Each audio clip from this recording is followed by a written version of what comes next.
Bueno, hola, ¿qué tal? Yo soy, nos ha presentado un poco, soy Miquel Echevarría. Me encargo de los contenidos fundamentalmente. Bueno, soy socio fundador de Alirón, pero me encargo de la parte de contenidos. Junto a mí está Eneco, que es un poco el encargado de la parte de comunicación en las áreas que tenemos delimitadas dentro de la empresa nosotros, ¿no?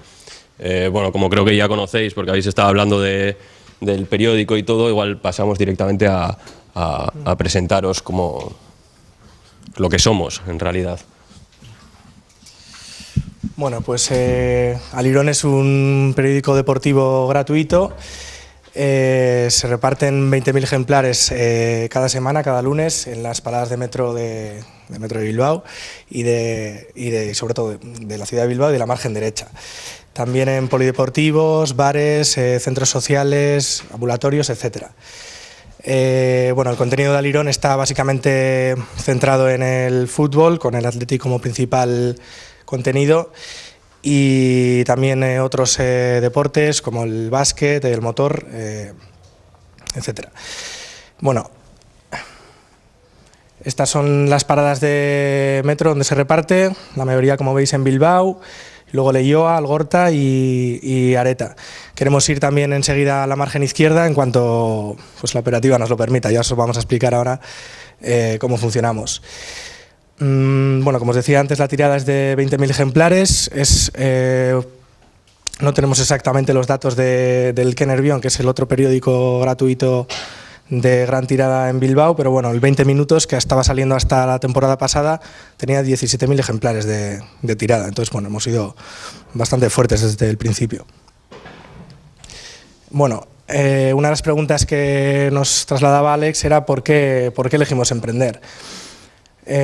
Bueno, Miquel y yo nos conocimos en la universidad estudiando periodismo, que nos licenciamos el curso pasado, y a la vez también estuvimos trabajando en Tensin. Empezamos haciendo prácticas, no sé si os sonará la empresa, y ahí estuvimos en un equipo de comunicación, y la verdad es que la empresa dejaba bastante libertad, no tenías un horario concreto, sino que funcionabas a través de proyectos y fechas para cumplir. Entonces ahí nos dimos cuenta de que esa libertad y esa autodisciplina era la parte que más nos gustaba, ¿no?, del trabajo.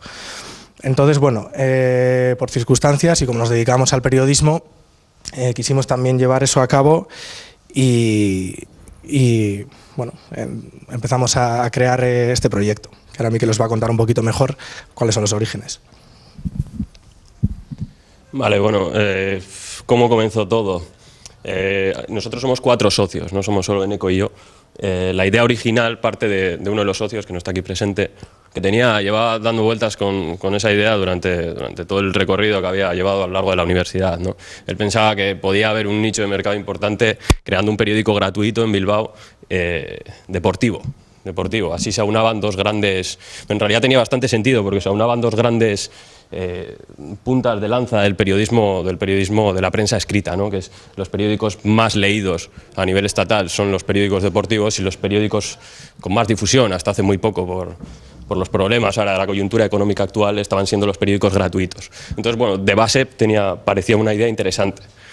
Surgió un día, además, muy casual en un bar. Él me comentó la idea y yo, que estaba un poco a la búsqueda de alguna idea con la que lanzar algún proyectillo o algo, porque me gusta mucho la autogestión que comentaba Eneco antes, le dije, bueno, espérate, vamos a mirarlo bien ahora que estamos terminando además la carrera de periodismo y vamos a analizarlo un poco. Llevé a cabo un análisis preliminar de la situación y dije, bueno, pues yo creo que podemos tener cierto recorrido. Y a partir de ese momento conformamos un equipo. Lo que hicimos fue, llamamos a Eneco. Yo contaba con él desde el primer momento porque como habíamos trabajado juntos y en temas de identidad visual, de comunicación corporativa, y aparte de toda la visión del negocio el que me podía aportar, lo consideraba fundamental para este proyecto. Y luego, aparte, nosotros somos 3 licenciados en periodismo y un licenciado en empresariales por la comercial, que era amigo mío, y bueno, consideraba también que era importante que hubiese alguien que nos pudiese ayudar en el terreno más empresarial, ¿no? De al final un producto de este tipo. al analizar la situación, nosotros teníamos que analizar exactamente por qué queríamos hacer un periódico gratuito. Claro, lo primero que hicimos es, ¿por qué no un periódico de pago?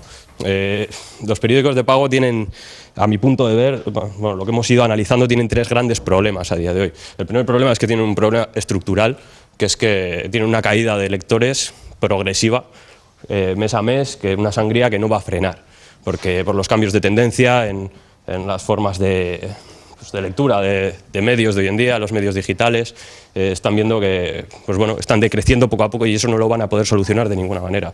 El segundo problema que tienen es que están desfasados, que vieron que la tecnología les superaba por muchos sitios y ellos no confiaron en un primer momento en los medios de comunicación digitales para dar a conocer sus productos. Ellos pensaban que la prensa escrita iba a seguir funcionando siempre y los dejaron de lado. Ahora están intentando revertir la situación y es cierto que hay algunas iniciativas como las del Grupo del Mundo y de todos estos que sí que están empezando a funcionar, pero van tarde. Y eso es un gran problema que tienen. Y el tercer punto débil que tienen, importantísimo, es que tienen una deuda acumulada terrible. Y tienen una deuda acumulada porque se han ido juntando en conglomerados donde aunaban televisión, radio, prensa, y siempre se embarcaban en aventuras que siempre cojeaba algún pie al final. Por ejemplo, tenemos el caso del País, que ha tenido, el Grupo Prisa tiene unos problemas de deuda terribles por culpa de la televisión. Se metió en la aventura de 4 y eso fue un pufo descomunal, y también ha tenido problemas con Canal Plus, ¿no? Entonces al final la deuda se comparte y se la ha tenido que ir comiendo, por ejemplo, el País. Todo eso genera al final una dependencia bancaria y una dependencia editorial, además, como se está viendo en ese mismo periódico a día de hoy, y genera un problema de credibilidad a largo plazo. Y entonces, nosotros entendíamos que por ahí no podíamos tener ningún camino. En cambio, en la prensa gratuita la situación era diferente. Claro, nosotros lo primero que pensamos es ¿por qué los periódicos gratuitos están desapareciendo? ¿Cómo vamos a hacer un periódico gratuito cuando están todos yéndose, no? Claro, pero el análisis era muy diferente. El problema de la prensa gratuita es un problema coyuntural económico. La prensa gratuita vivió su boom de crecimiento durante los años de bonanza económica, porque al final ellos se fundamentan en ingresos publicitarios. La burbuja permitía que las empresas derrochasen muchísimo dinero en todo este tipo de publicidad y crearon estructuras que no estaban preparadas para soportar unos momentos como los que estamos viviendo actualmente. Lo primero que hicieron fue recortes en plantilla y lo siguiente que hicieron fue un problema terrible que nosotros lo arrastramos ahora por culpa de periódicos como el 20 Minutos, que es devaluar su publicidad. Ellos lo que necesitaban era ingresar mensualmente una cantidad determinada y entonces lo que hicieron fue bajaron los precios de su publicidad y permitieron que entrase mucha más. Claro, ese flujo en un primer momento vino bien, pero a medio plazo se ha ido descubriendo que es, al final lo que haces es te devalúas el producto y en el momento en el que sigue cayendo la tendencia publicitaria, pues no tienes nada que hacer más que ir retirándote, una retirada progresiva. Nosotros ahí entendimos que si éramos capaces de generar un producto que tuviese una estructura sólida, que fuese capaz de sobrevivir en un tiempo como el que estamos ahora, de problemas económicos, de coyuntura económica desfavorable, el análisis que habíamos realizado de la situación financiera era que ya estábamos en el punto más bajo de inversión publicitaria y que todo iba a empezar a repuntar ligeramente. Como se ha empezado a ver ahora, es un poco los brotes verdes estos, que suena un poco feo, pero que es cierto, que al final se ha descubierto que el análisis que habíamos realizado en el papel es verdad. Habíamos hecho un poco fijándonos en la situación de otros países y se ha ido descubriendo que es así. Las últimas inversiones publicitarias de los presupuestos de enero, ya de la mayoría de las empresas ya se han estancado o han empezado a crecer ligeramente. Entonces, si nosotros éramos capaces, como estamos siendo de la manera que podemos, capaces de aguantar en este momento económico desfavorable, la perspectiva siempre va a ser positiva, ¿no? Eso podíamos crecer a partir de ese momento. Entonces, el análisis preliminar era que podíamos sacarlo adelante. Además, cubríamos un nicho de mercado específico aquí en Bilbao que no estaba cubierto, no había un periódico gratuito de este tipo, ni siquiera hay una cabecera del Athletic. No sé si hemos comentado antes que es un periódico del Athletic. No había una cabecera específica del Athletic, si hay periódicos como El Mundo Deportivo, de pago o lo que sea, pero que no son específicos del Athletic, son periódicos catalanes, y otros como el Cantera Deportiva, pero que no cubren el área que nosotros, el espectro que nosotros cubrimos. Entonces, teníamos una oportunidad, la oportunidad de negocio al final, es lo que descubrimos en ese sentido. Claro, nosotros presentamos la idea un poco y la primera, hablamos con gente relacionada con los medios de comunicación, con el mundo de la prensa escrita, y la primera reacción que tuvimos era negativa. Nos trasladaban impresiones negativas. Nos decían, no sabéis dónde os estáis metiendo. es complicadísimo que saquéis esto adelante, no tenéis nada que hacer. En ese momento nos topamos con la barrera psicológica, la primera barrera que teníamos que superar, la dificultad igual más importante que tienes que superar, es el miedo al fracaso, el gran caballo de batalla de todos los proyectos empresariales, o que nosotros consideramos que es así. Para entender el miedo al fracaso, yo creo que hay que entender primero las inseguridades que tenemos dentro de nosotros, las inseguridades limitantes, las que nos dicen, no, tú no eres capaz de hacer esto, tú no tienes la formación suficiente, no tienes la experiencia y no tienes la preparación para hacerlo. Esas inseguridades se basan un poco en los aspectos de la sociedad en la que nos hemos criado, en la educación, en la cultura, y forman parte de nosotros. Son las que nos dicen lo que no podemos hacer, aunque sí podamos. Esas mismas inseguridades son las que hacen que por ejemplo, me tiemble la voz cuando hable aquí porque no conozco al público con el que estoy hablando, o que el pulso de mi mano no sea del todo firme. Siempre intentan hacer que nos limitemos, que no abarquemos más de lo que se supone que podemos abarcar. Claro, era complicado superar eso, pero nosotros entendimos que lo que hay que hacer en ese sentido es aceptarlo. Aceptarlo. En el momento en que lo aceptas es todo mucho más sencillo, porque no hay ningún problema en que te tiemble la mano cuando estás aquí hablando. No hay absolutamente ningún problema. Está todo bien en ese sentido. Y entonces es más sencillo cuando lo entiendes así, ¿no? Es cuando te das cuenta de eso. Claro, esa idea de aceptación también conlleva un poco... Dices, bueno, pero entonces si estás aceptándolo, entonces te vas a quedar estancado, porque no vas a seguir adelante y te va a seguir temblando la mano toda tu vida. Pero no tiene... entonces lo que dices, no, pero no acepto la idea de inacción. El ser humano al final lo que hace es su naturaleza, su esencia, le hace seguir progresando, seguir avanzando, y nosotros lo que hacemos es seguir trabajando para que si yo hago 75 charlas seguidas a mí no me tiemble la mano. Eso está en nuestra naturaleza, igual que en la del perro está la de salir corriendo cuando le sueltas, ¿no? Por lo menos mi perro. Y bueno, entonces, entendida esa idea de inseguridad, nos planteamos la idea de fracaso, que es la gran inseguridad en los proyectos empresariales.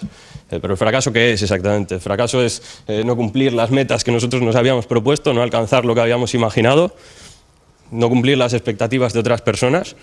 ¿Pero qué piensan esas otras personas? Porque nosotros no podemos salir de nuestra cabeza al final. Nosotros estamos encerrados en nuestra cabeza y lo que dicen los demás no tiene ningún sentido, no es real. Lo único real es lo que pensamos nosotros y nunca vamos a fracasar si nosotros estamos convencidos de que no podemos fracasar, que entonces desterramos la idea de fracaso. Cambiamos el concepto, igual que hemos cambiado el concepto de las inseguridades. Han pasado a ser peculiaridades nuestras, ¿no? Ya no es ningún tipo de inseguridad, ya no es ningún tipo de fracaso. Entonces, aunque salgan las cosas de la manera que peor pueden salir en nuestros peores sueños, nunca hemos fracasado si nosotros pensamos que no hemos fracasado, porque lo que piensan los demás no tiene sentido y lo único real es lo que sucede en este momento, y en este momento siempre está todo bien, siempre es todo correcto. Entonces, claro, esto cambia las cosas, ¿no? Porque nunca va a salir las cosas mal. Claro, yo si salgo a la calle ahora mismo y me cae un piano encima o me atropella un coche, que igual es mucho más normal, lo que hayan pensado en ese momento, en ese instante en el que yo me muera, todo lo que esté en mi cabeza desaparece. Y todo lo que hayan pensado los demás te das cuenta que no tiene ningún sentido, porque no tenía ningún sentido en realidad. Bueno, entonces, para terminar un poco con esta barrera psicológica que comenzaba antes, te das cuenta de que eres capaz, ¿no? De lo que te decían, bueno, vas a ser capaz, ¿estás seguro? Claro que estoy seguro, claro que soy capaz de hacer las cosas, ¿no? Que me tiemble la mano, aunque te palpite el corazón más rápido cuando sales aquí, sí que eres capaz. Lo que pasa es que a veces no nos acordamos de eso.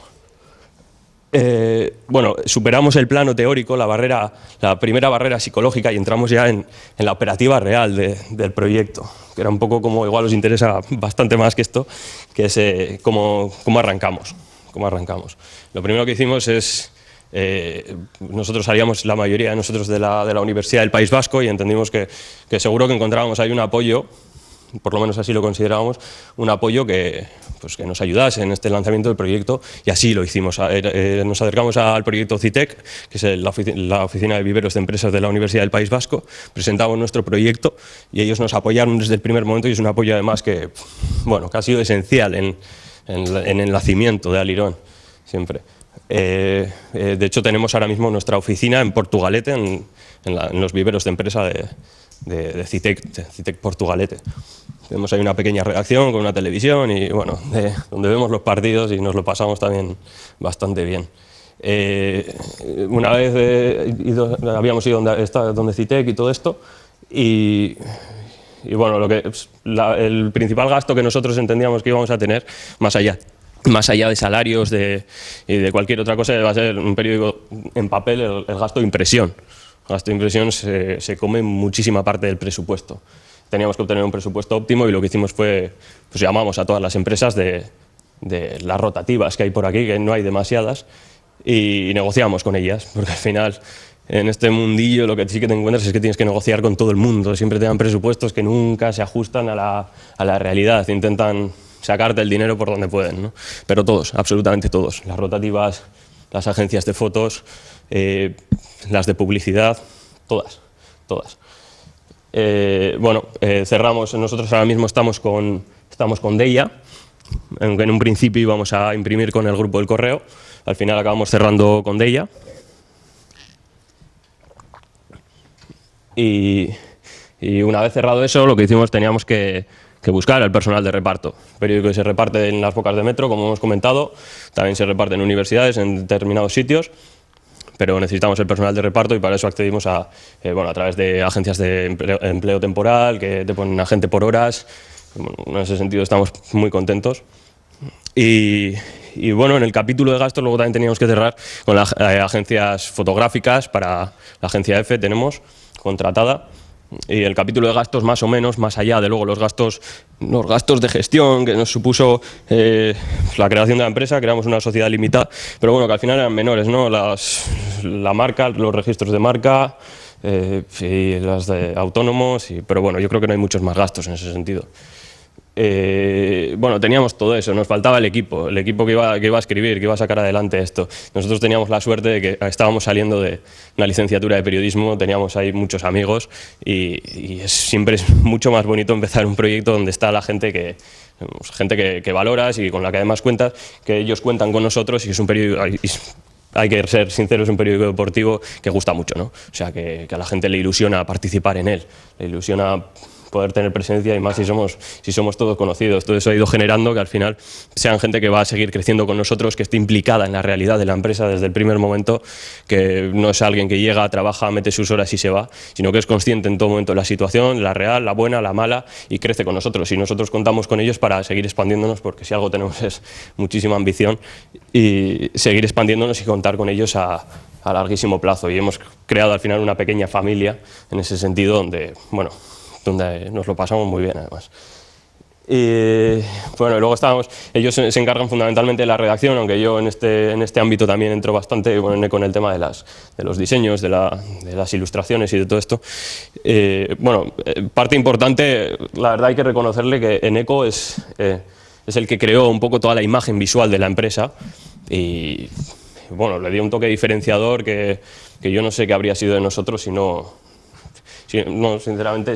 lo hubiese sacado adelante de esa manera, ¿no? Porque es cierto que puedes tener unos contenidos muy buenos, que puedes tener lo de dentro, siempre puede tener muchísimo valor, pero si no lo empaquetas de la forma adecuada, es que no tienes nada que hacer, pero absolutamente nada. Y una de las cosas que siempre nos reconocieron desde el primer momento es cuando hablábamos con gente relacionada con los medios de comunicación, con las agencias comerciales, de publicidad, decían: esto es un buen producto, porque tú lo que le estás haciendo es un producto, y luego no entran en el contenido, que puede estar mejor o peor hilado, pero es un buen producto, por lo menos visualmente. El equipo directivo, al final somos cuatro socios, lo que pasa que no todos podemos estar implicados en el día a día de la empresa, entonces fundamentalmente además Eneco y yo somos los encargados, que aquí sí que tenemos que estar un poco a todo, porque nos encargamos de tanto la creación del periódico los fines de semana para que salga el lunes o el martes, y luego entre semana muchísimo trabajo comercial, reuniones de visibilización de la empresa, y cualquier cosa que surja. Al final tienes que estar a todo, sí que requiere bastante dedicación, toda esta operativa. Vale, aparte de la dificultad principal, que era la barrera psicológica con la que nos habíamos encontrado, luego las dificultades más tangibles con las que hemos ido topando han sido, nosotros planteamos el proyecto con una estructura que está en el esqueleto, por así decir. Siempre decimos, no, es que tenemos que ser muy rentables desde el primer momento y tenemos que ser capaces de no perder dinero y que en una situación desfavorable nosotros salgamos adelante. Entonces, bajo esa premisa, aunque el proyecto era muy grande y muy ambicioso, porque generar un medio de comunicación así no es sencillo tampoco, lo que hicimos fue apostar por un presupuesto inicial bastante bajo. Era un presupuesto inicial de aportaciones de los socios, no contamos con inyección financiera de bancos, ni con un grupo empresarial que estuviera detrás, ni buscamos inversión de ningún tipo en ese sentido. Son aportaciones nuestras. Claro, ese bajo presupuesto inicial, dijimos, bueno, si hemos sido capaces de salir adelante con él y es bastante meritorio, por lo menos yo lo considero así, ¿no? Pero lo que sí nos condicionó es en la toma de decisiones, por ejemplo. No te permite realizar estrategias que hubieses abordado si tienes un presupuesto más grande. Yo, en esto no estamos todos de acuerdo, pero yo a título personal, si volviese a empezar, apostaría por buscar más inversión. Buscar más inversión para que el crecimiento de la empresa fuese más rápido. Eso no significa que el crecimiento actual sea lento, pero sería más rápido, porque te permitiría además no estar condicionado a la hora de decidir cualquier cosa, cualquier tipo de política que quieres abordar. Nosotros hemos estado condicionados en ese sentido. Yo creo que hemos optado por las mejores decisiones en cada uno de los momentos, no me arrepiento de nada, pero hemos estado condicionados, eso es evidente. Y la gran dificultad al final, después que tuvimos, y que esta sí que ha sido nuestro gran enemigo durante todos estos meses que llevamos, todavía no llevamos mucho tiempo, pero bueno, fue la política comercial. Nosotros nos equivocamos mucho al salir en nuestra política comercial. Apostamos por una política comercial débil. No teníamos los conocimientos en este sentido, hemos ido aprendiendo paso a paso en nuestro camino.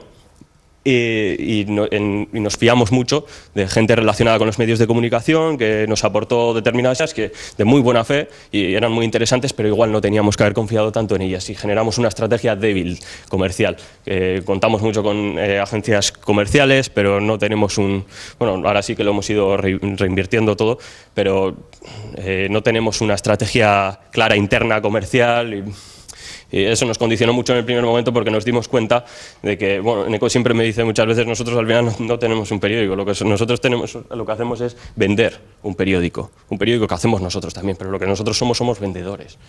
Y no nos dimos cuenta en el primer momento. Ahora yo destinaría, si volviese a empezar, lo que sí haría es destinar la mayor parte de los recursos iniciales de la empresa a la política comercial.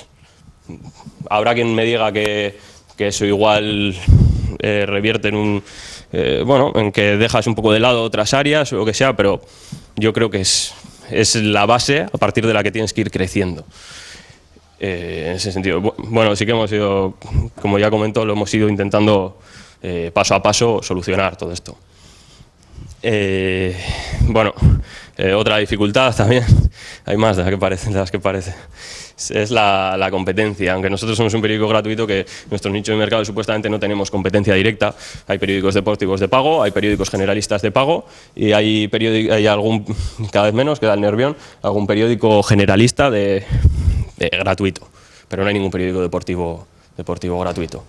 Pero es todo competencia indirecta y lo que sí pasó, esto es igual un poco una curiosidad, es que el Que Nervión, no sé, así como el resto de periódicos más o menos, y además la relación, por ejemplo, con medios como Deia, así, es muy positiva y nos retroalimentamos, y en ese sentido con el Que Nervión tuvimos algún problema, porque nosotros en un primer momento, cuando realizábamos un análisis de las tarifas de la forma de funcionamiento del resto de medios, todos los medios lo tienen son bastante claros en ese sentido. Luego lo que hacen ellos por detrás ya es otra cosa, pero en general son bastante claros, menos el Que Nervión.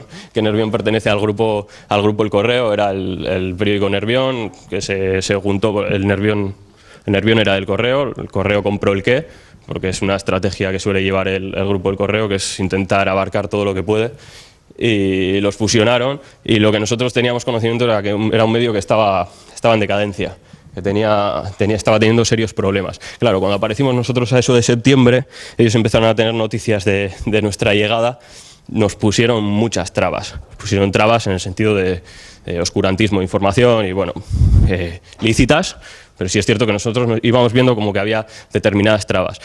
Todo se precipitó cuando, justo una semana antes de que saliéramos nosotros, o cuando teníamos programada la salida, porque luego hubo que retrasarla 2 semanas, apareció el Que Nervión, que sacando los lunes deporte. Los lunes deporte, y decía, Claro, los lunes, como nosotros, ¿no?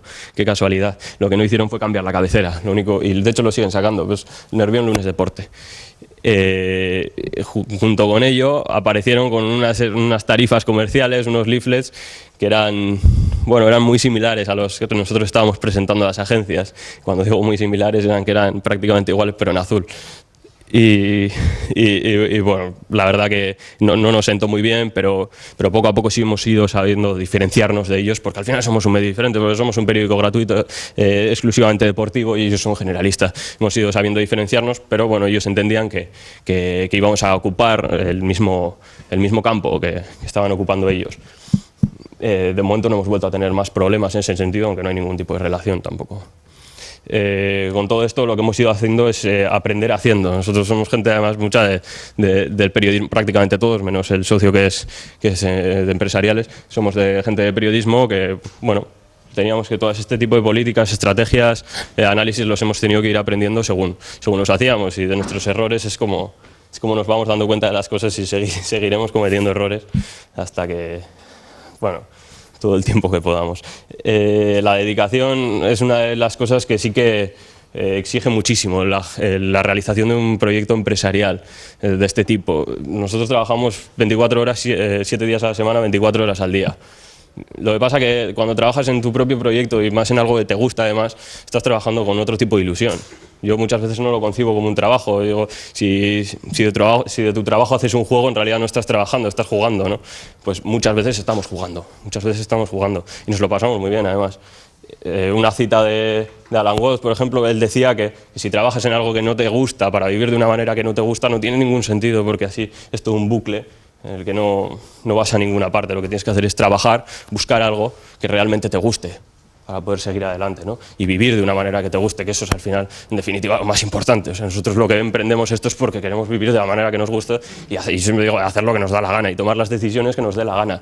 Es, bueno, la base de todo esto.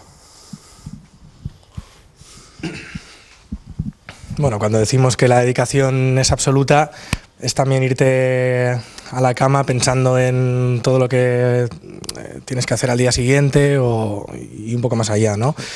También la dedicación está puesta en la parte de dificultades, pero también está puesta, bueno, no está puesta, pero ya te lo digo yo, en la parte de las mejores cosas.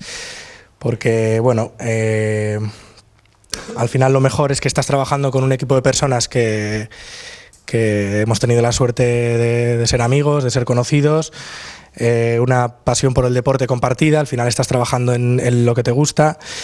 Hay una tensión periodística que es la que te lleva a que en cualquier hora del día te pueda llegar un mensaje, algo que tengas que publicar en la web, que tengas que recoger para poner en el siguiente periódico.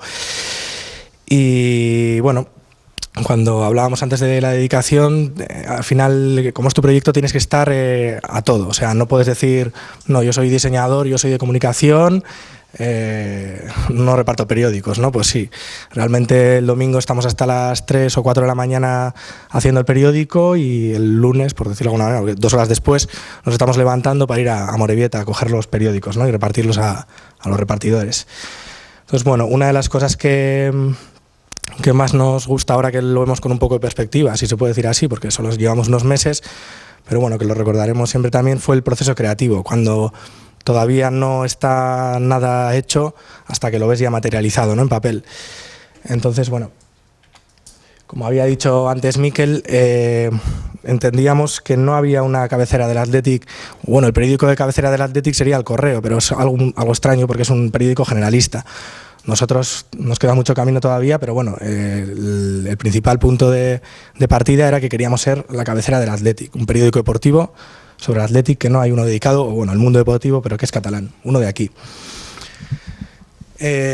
Con todo esto también, otro de los hechos diferenciales de Alirón respecto a otros medios del entorno es los contenidos independientes. Y decimos de verdad, porque realmente es así. Todos los periódicos de gran tirada, ya sean deportivos o generalistas, tienen un grupo detrás de comunicación con unos intereses comerciales, financieros, que al fin y al cabo no están pudiendo decir todo lo que se podría decir o que ellos quisieran decir.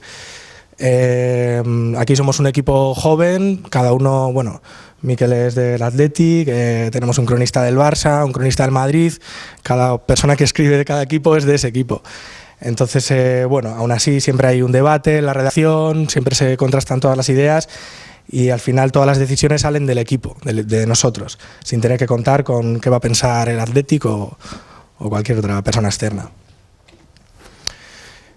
Bueno, como decíamos también, otro de los puntos fuertes es la identidad visual. Desde el principio queríamos romper un poco con los medios tradicionales, en el sentido de utilizar fotografías muy grandes, imágenes muy visuales, titulares grandes. Al fin y al cabo también tenemos que contar que es un gratuito, que se reparte en el metro y que tampoco puedes profundizar muchísimo. La gente lo que quiere ver es rápidamente qué es lo que ha pasado, titulares, fotografías y resultados. Por eso también hay una página doble en central que tiene todos los resultados de todos los partidos de la jornada. De un vistazo los puedes ver. De la misma manera también quisimos llevar esta identidad visual a todos los formatos. No se trataba solo de la creación de un logotipo o de una imagen puntual, sino de algo que fuera transversal tanto a presentaciones, tarjetas, página web, periódico, y que todo tuviera la misma identidad.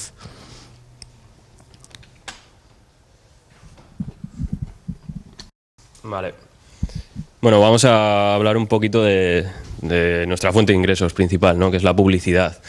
Bueno, lo primero de todo, nosotros pretendíamos ser un medio, pues eso, muy rentable, muy barato, por así decir, muy barato en cuanto a nuestros costes, ¿no? Que era la manera que nosotros entendíamos que podíamos superar este momento desfavorable. Y de la misma manera presentamos nuestras tarifas, las ideamos de esa forma, ¿no? Nos basamos en tarifas de otros medios y lo que hicimos fue hacer reducciones espectaculares de precio sin llegar a devaluar nuestro producto, porque también entendemos que la publicidad tiene un coste y tiene que seguir teniendo un coste, porque bueno, uno de los problemas que al hilo de lo que decía antes de los periódicos gratuitos, es que devaluaron la publicidad y por lo menos nosotros consideramos que la publicidad de un medio gratuito en realidad muchas veces tiene mucho más valor que los medios tradicionales, que los medios de prensa de pago. ¿Por qué? Porque son medios muy visuales, muy rápidos, donde la publicidad muchas veces se ve de una manera mucho más sencilla que si apareces en la página 74 del correo con un pequeño módulo que seguramente no se acuerde nadie. Sin embargo, la concepción general de los anunciantes es que tiene mucho más valor, porque esas cabeceras seguramente tienen mucho más recorrido. Ese es uno de los problemas que nosotros hemos tenido que abordar, que todavía tenemos que consolidarnos para poder acceder a ese tipo de anunciantes. Entonces, bueno, las tarifas que nosotros ideamos, unas tarifas con unos precios determinados que entendíamos que podían ser adecuadas a la situación del mercado, pero poco a poco, según empezamos a entrar en materia, nos dimos cuenta de que el mercado funciona de otra manera totalmente diferente.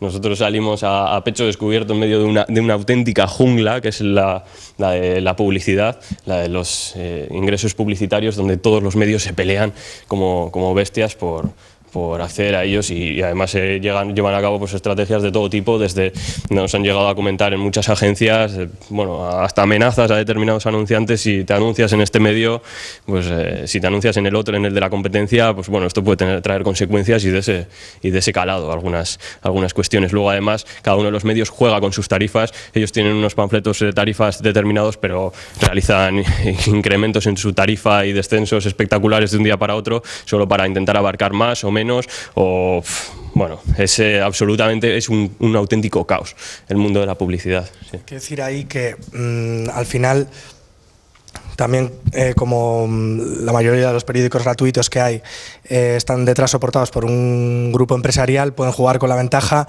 de tirar los precios porque tienen detrás otras empresas. Pueden hacer también descuentos, digamos, de anuncio gratis en este periódico gratuitos y luego me pagas la otra cabecera, ¿no? Nosotros no podemos jugar con eso, no tenemos ese margen y nuestra lucha está ahí, podemos bajar los precios hasta cierto punto, que no es tanto como lo pueden hacer ellos, una de nuestras dificultades. Sí, bueno, hemos tenido que ir jugando con eso para ir adecuándonos un poco a este mercado en el que nos encontrábamos.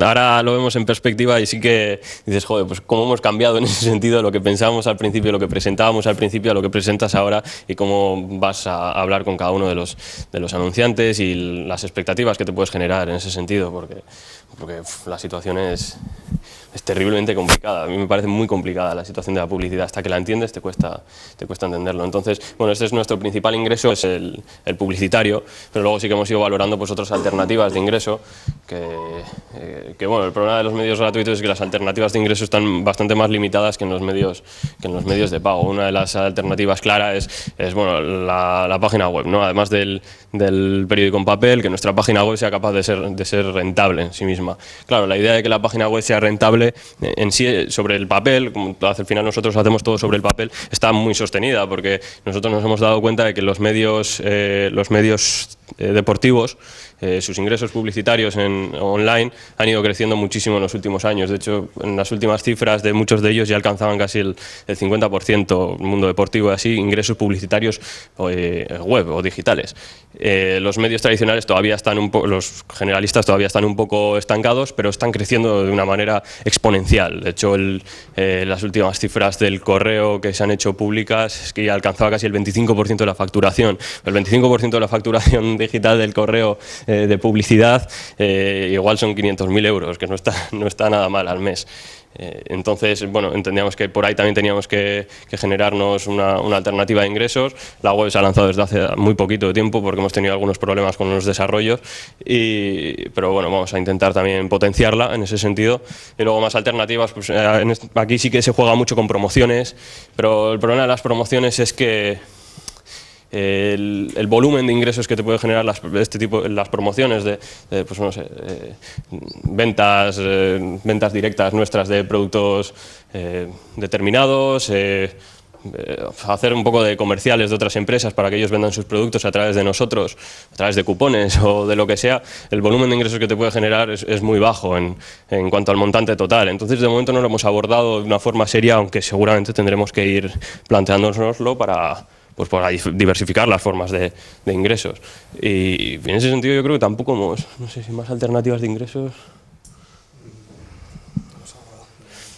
Estamos abiertos a cualquier tipo de ideas. Pues tú para ti. Sí. Bueno, una de las áreas que menos se suele valorar y cada vez más, por suerte, en las empresas es el área de comunicación, porque parece que no tiene unos retornos inmediatos de dinero, ¿no? Tú simplemente haces una acción comercial, intentas conseguir un anunciante, lo consigues y te paga, ¿no? Eso es fácil y rápido. Sin embargo, entiendo que una marca debe tener unas envolturas algo intangibles, que no tienen un retorno tan inmediato. Por eso también llevamos a cabo acciones de comunicación a largo plazo, ¿no? Que creemos que puede dar resultados. Al final, que la gente viva la marca más allá de un producto, ¿no? Sino como una experiencia. Por eso tenemos bastante actividad en redes sociales. Hemos hecho algún concurso de sorteo de entradas, etcétera. También hemos hecho algún acuerdo de colaboración, como por ejemplo el agua Alzola, que sabéis que es ahora el agua que surtea al Athletic. En ese sentido, en el anterior número tuvieron un publireportaje, por decirlo de alguna manera, en el interior, en el que quizás nosotros no hemos obtenido los beneficios económicos inmediatos que eso pudiera dar, pero se enmarca dentro de un acuerdo de colaboración a largo plazo, que en fin, después luego en Twitter hemos estado repartiendo botellas de agua con ellos en concursos y bueno, creo que también tenemos que mirar mucho en este sentido. Como veis también han forrado algún escaparate con el alirón, cosa que, bueno, más allá de pensar en plan, qué mal, decimos todo lo contrario, ¿no? Parece que cuando un producto se está integrando en la sociedad o lo utilizan de otras maneras, también es un hito que a mí me parece importante desde el punto de vista de la comunicación.